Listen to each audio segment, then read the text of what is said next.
विद्विषावहै। ओम शांति शांति शांति। ॐ शान्ति शान्तिः शान्तिः शान्तिः। ओम।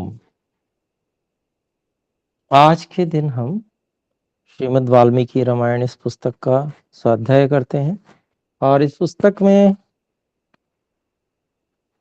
हम अयोध्या कांड के 58वें सर्ग में चल रहे हैं। यहाँ पर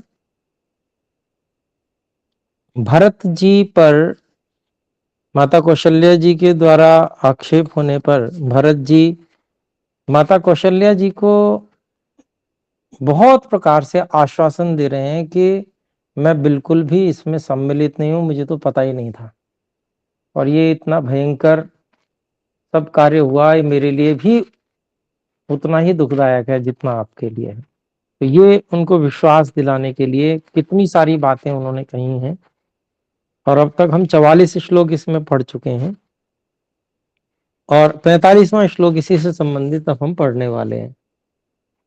तो बड़ा ही मार्मिक प्रकरण है कि भरत जी किस प्रकार से माता कौशल्या जी को अपने निर्दोष होने का और विश्वास दिलाना चाहते हैं। कितना उनके अंदर व्यग्रता है इस चीज के लिए कि ये भयंकर, क्योंकि देखिए दोष भी कोई छोटा मोटा नहीं है, बहुत भयंकर दोष है जो लगाया गया है और आर्यों की मर्यादा को विदीर्ण कर देने वाला दोष है ये, जिसको कहते हैं ना कि आर्यों में ये नहीं हो सकता। ठीक है, मलेच्छों में इत्यादियों में तो ये सब सामान्य बात है, जैसा कि हम इतिहास भी उठा के देखते हैं कि भाई को मार डाला, पिता को मार डाला, पता नहीं क्या क्या कर डाला, मलेच्छों का इतिहास ऐसा। लेकिन आर्यों का जो इतिहास, आर्यों की जो मर्यादा है उसमें इस प्रकार की बात तो, और भाई स्वयं भरत जी हैं वो, तो उनको ये सहन नहीं हो पा रहा बिल्कुल, इसलिए वो इतनी सारी बातें और माता कौशल्या जी को आश्वासन देने के लिए कह रहे हैं। तो आइए 45वां श्लोक देखते हैं। बहुपुत्रो दरिद्रश्च जररोग समन्वितः स भूयात् सततं क्लेशी यस्यार्योनुमते गतः। इतने मतलब ऐसी ऐसी बातें कही हैं जिसको कहते हैं ना कि बद्दुआ देना आजकल की भाषा में, तो उस तरह का है कि भाई जो इस प्रकार की बात यहाँ पर महात्मा भरत जी बता रहे हैं कि भाई आइए देखें, इसमें हमारा शब्द है बहुपुत्र दरिद्र च जर रोग समन्वितः स भूयात् सततम क्लेशी यस्य आर्य अनुमते गतः। इसका अन्वय इस प्रकार से है, आर्य यस्य अनुमते गतः सह बहुपुत्र दरिद्र च जर रोग समन्वितः सततम क्लेशी भूयात्।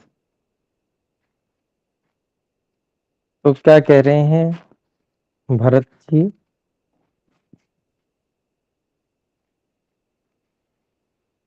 भरत जी कह रहे हैं कि जिसकी आर्य श्री राम जी जिसकी अनुमति से वन गए हैं वह बहुत पुत्रों वाला और साथ में दरिद्र भी हो। पुत्र बहुत सारे हो पर दरिद्र बहुत हो, अर्थात वो पालन करने में असमर्थ हो जाए, और ज्वर रोग समन्वित है और वो हमेशा ज्वर रोग से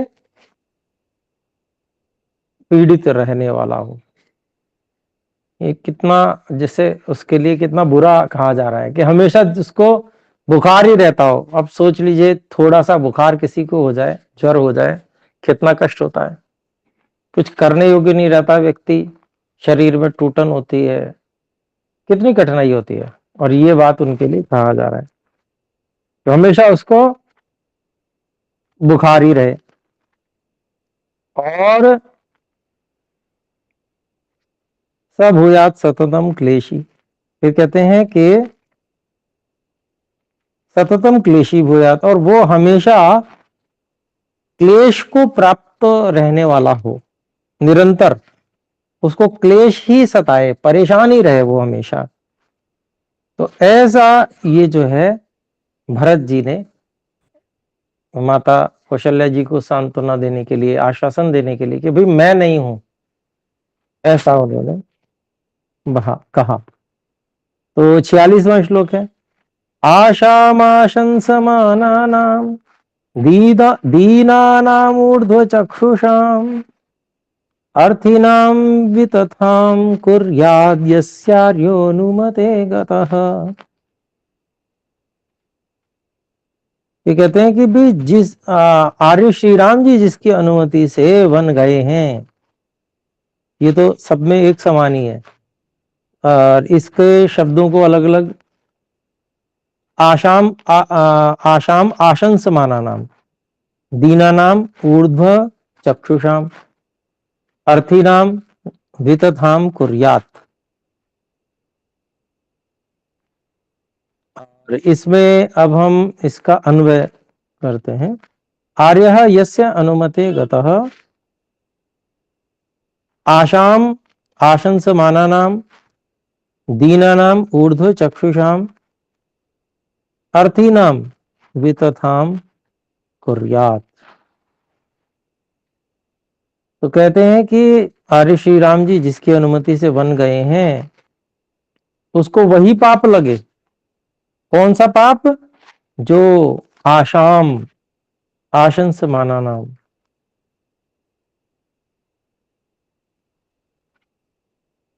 कोई आशा लेकर और प्रशंसा करता है व्यक्ति किसी की कि मैं इसकी प्रशंसा करूंगा, तो उस आशा से, किसी आशा से करता है कि मुझे कुछ मिल जाएगा, है ना। ऐसे ही दीना नाम ऊर्ध्व चक्षुषाम, और ऐसे जो दीनहीन लोग हैं, गरीब हैं, परेशान हैं, और जिन्होंने जो नीचे बैठे हुए और ऊपर की ओर आंखें करके और इस प्रकार से मांग रहे हैं, घुटने के बल बैठ जाते हैं ना, जब कुछ मांगना होता है, बहुत जरूरी होता है, बहुत ही दीनहीन व्यक्ति होता है, तो घुटनों के बल पर बैठकर आंखें ऊपर करके यूं मांगता है। तो ऐसी स्थिति का यह वर्णन किया। ऐसे अर्थियों को वितथाम, निरर्थक कर दे, अर्थात उसकी जो प्रार्थना है, उसकी जो आशा है, उसकी जो प्रशंसा की हुई है, उस सब को जो निरर्थक कर दे, अर्थात उसको फटकार दे, भगा दे, हटा, इस तरह से करके जो उसको पाप लगता है। वो तो बड़ी आशा करके आया था कि ये व्यक्ति मेरी कोई मदद कर देगा, लेकिन वो उसको भी निरर्थक कर देता है, उसका इतना सब परिश्रम को, उसको जो पाप लगता है, इसको भी, जिसने आर्य श्री राम जी को बन जाने की अनुमति दी है, उसको ऐसा ही पाप लगे।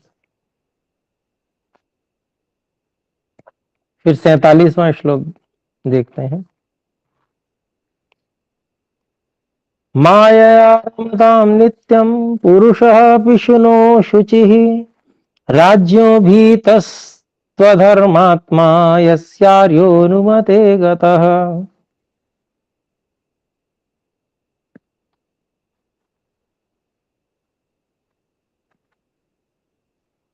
तो यहाँ पर शब्द अलग अलग, मायया रमताम नित्यम पुरुषः पिशुनः अशुचिः राज्यः भीतः तु अधर्मात्मा यस्य आर्यः अनुमते गतः। और इसका अन्वय इस प्रकार से है, आर्यः यस्य अनुमते गतः मायया रमताम नित्यम पिशुनः अशुचिः पुरुषः राज्यः भीतः तु अधर्मात्मा।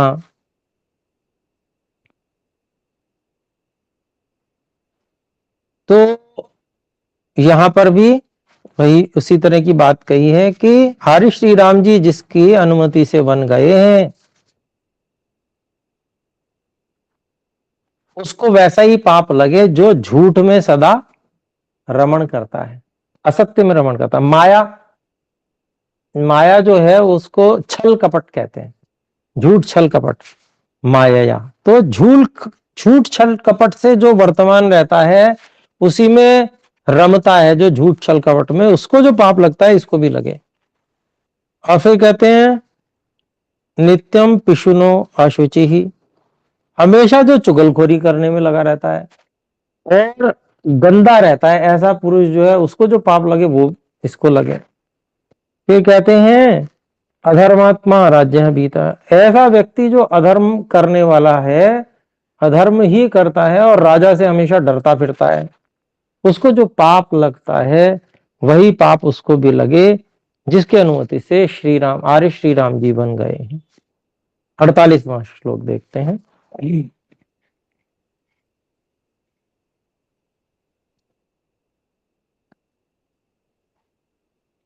ऋतुस्नातां सतीं भार्यां ऋतुकालानुरोधिनीम् अतिवर्तेत दुष्टात्मा यस्यार्योनुमते गतः। तो यहाँ पर शब्द अलग अलग हैं। ऋतुस्नातां सतीं भार्यां ऋतुकाल अनुरोधिनीम् अतिवर्तेत दुष्टात्मा यस्य आर्यः अनुमते गतः। अन्वय इस प्रकार है, आर्यः यस्य अनुमते गतः दुष्टात्मा ऋतुस्नातां सतीं ऋतुकाल अनुरोधिनीं भार्याम् अतिवर्तेत। तो कहते हैं देखिए भरत जी, आर्य श्री राम जी जिसकी अनुमति से बन गए हैं उसको वही पाप लगे जो ऐसे दुष्टात्मा को लगता है। किस दुष्टात्मा को? जो ऋतु स्नाताम अर्थात जो ऋतु स्नात है, अर्थात उसको जो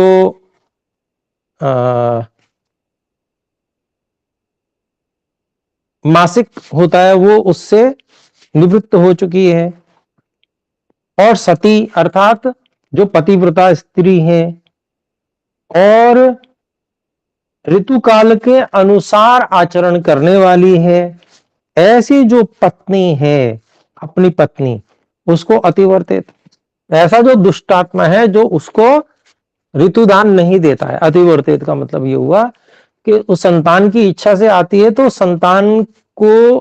संतान के लिए वो ऋतुदान नहीं करता है, ऐसा जो दुष्टात्मा व्यक्ति है, पत्नी को नहीं देता है, जो इतनी पतिव्रता है, तो ऐसा जो दुष्टात्मा को जो पाप लगता है ऐसा ही पाप उसको भी लगे। फिर कहते हैं 49वें श्लोक में परित्यज्य परदारायशेवतां त्यक्त धर्मरति मूढ़ो यस्यार्योनुमते गतः।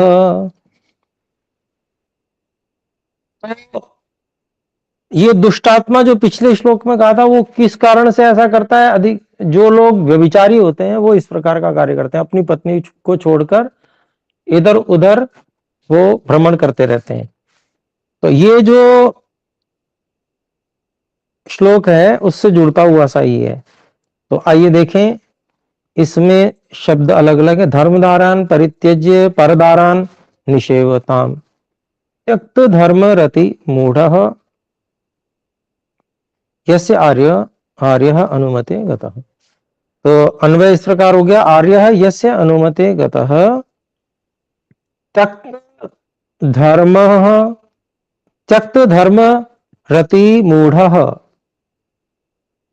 धर्मदारान परित्यज्य परदारान निषेवताम।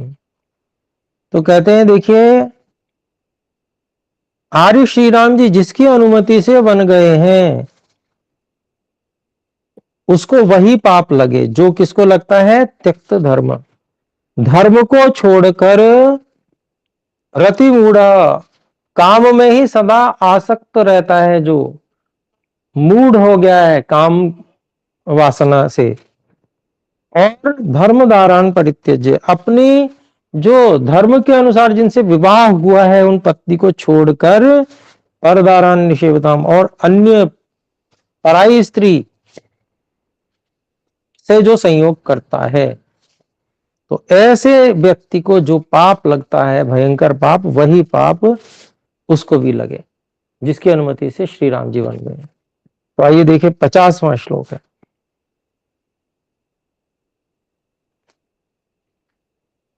विप्रलुप्त प्रजातस्य दुष्कृतं ब्राह्मणस्य यत् तदेव प्रतिपद्येत यस्यार्योनुमते गतः। उसी प्रकार का ये भी श्लोक है। यहां पर देखते हैं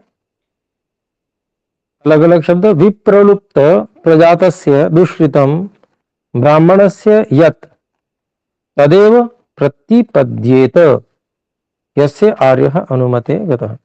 तो इसका अन्वय इस प्रकार से है, आर्यः यस्य अनुमते गतः तद एव दुष्कृतं प्रतिपद्येत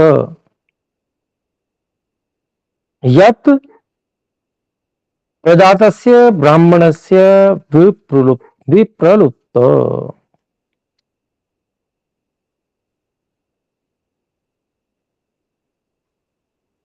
तो कहते हैं कि आर्य श्री राम जी जिसकी अनुमति से बन गए हैं उसको वही पाप लगे, वही तदेव दुष्कृतम प्रतिपद्यते, वो उसी पाप कर्म को प्राप्त माना जाए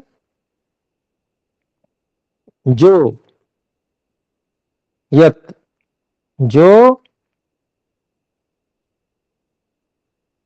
प्रदातस्य ब्राह्मणस्य, अर्थात जो बिल्कुल जन्म लिया है जिसने ऐसे ब्राह्मण पुत्र को मार डाले, विप्रलुप्त, उसको समाप्त करे। जो ब्राह्मण पुत्र को जो अभी उत्पन्न नहीं हुआ है उसको जो मारने वाला है, उसको जो पाप लगे वो इसको भी लगे। तो बहुत भयानक इस प्रकार की बात उन्होंने कही भरत जी ने। आइए देखें 51वां श्लोक है।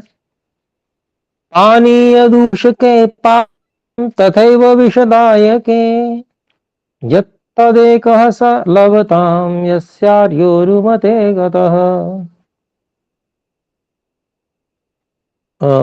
इसमें शब्द अलग अलग हैं। पानीय दूषके पापम तथैव विषदायके यत् तद एकः स लभताम यस्य आर्यः अनुमते गतः।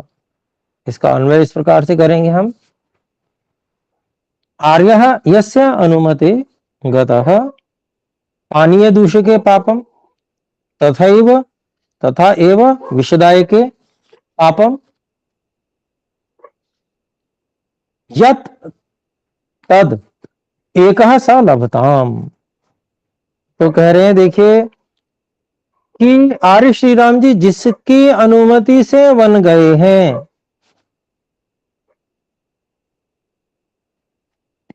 उसको वही पाप लगे जो पानीय दूषक है पापम,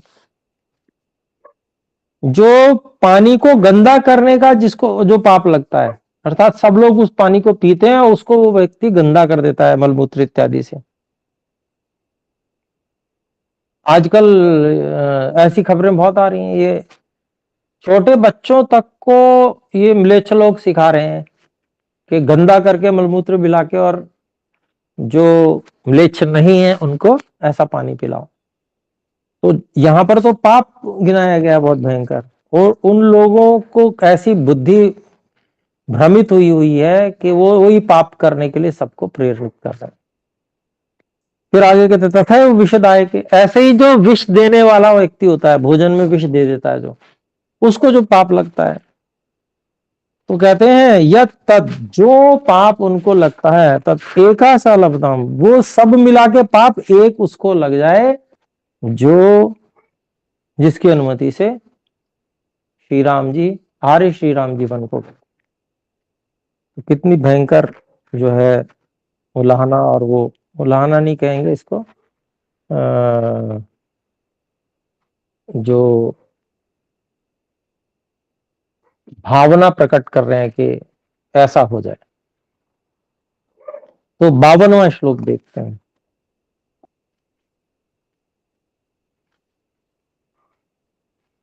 ब्रह्म योद्यतां पूजां विहन्तु कलुषेन्द्रियः बालवत्सां च गां दोग्धुर्यस्यार्योनुमते गतः। यहाँ कहते हैं, देखिए अलग अलग करें। ब्राह्मणाय उद्यतां पूजां विहन्तु कलुषेन्द्रियः बालवत्सां च गां दोग्धुः यस्य आर्यः अनुमते गतः। और अन्वय इस प्रकार है, आर्यः यस्य अनुमते गतः ब्राह्मणाय उद्यतां पूजां विहन्तु बालवत्सां च गां दोग्धुः कलुषेन्द्रियः। तो कहते हैं, देखिए आर्य श्री राम जी जिसकी अनुमति से वन गए हैं, तो उसको वही पाप लगे जो पाप ब्राह्मण आए। ब्राह्मण के लिए उद्यताम पूजा जो शुरू की जा रही है, ऐसे सत्कार आदि पूजा जो ब्राह्मण के लिए आरंभ की जा रही है, ऐसे पूजा सत्कार को विहंतु नष्ट कर दे। उसको वो भी पाप लगे जो छोटे बछड़े वाली गाय को दूह लेवे। ऐसा जो कलुषेंद्रिय व्यक्ति है उसको जो पाप लगता है, वही श्री राम जी को वन भेजने की अनुमति देने वाले को लग जाए। ऐसा भरत जी यहाँ पर कहते हैं कि भाई बहुत छोटा बछड़ा होता है तो गाय का प्रारंभिक जो दूध होता है वो बछड़े के लिए होता है, उसको पिलाया जाता है, लेकिन उसको भी जो दूह ले उसको पाप कहा गया है।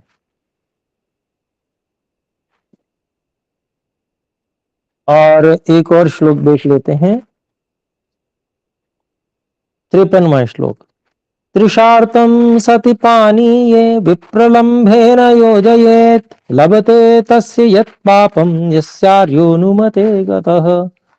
यहाँ पर कहा है, देखिए अलग अलग शब्द। तृषार्तं सति पानीये विप्रलम्भेन योजयेत् लभेत तस्य यत् पापं यस्य आर्यः अनुमते गतः। अन्वय इस प्रकार है, आर्यः यस्य अनुमते गतः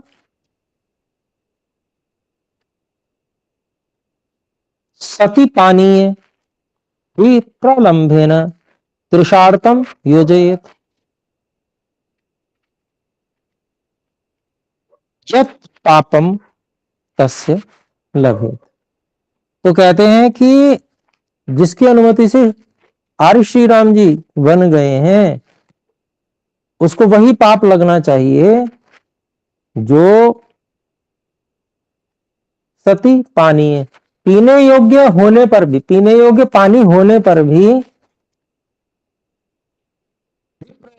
धोखे से तृषार्तम योजयेत, जो पानी का प्यासा व्यक्ति है उसको भटका देवे, न देवे वो जल धोखे से, उसको जो पाप लगे वो पाप लगना चाहिए। लभेत तस्य यत् पापम।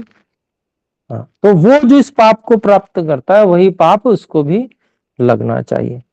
तो आज इतना ही रखते हैं 53वें श्लोक तक। अब हम 54वें श्लोक से अगली कक्षा में बात करेंगे। आइए एक बार हम सब मिलकर ओम का उच्चारण करें। ओम।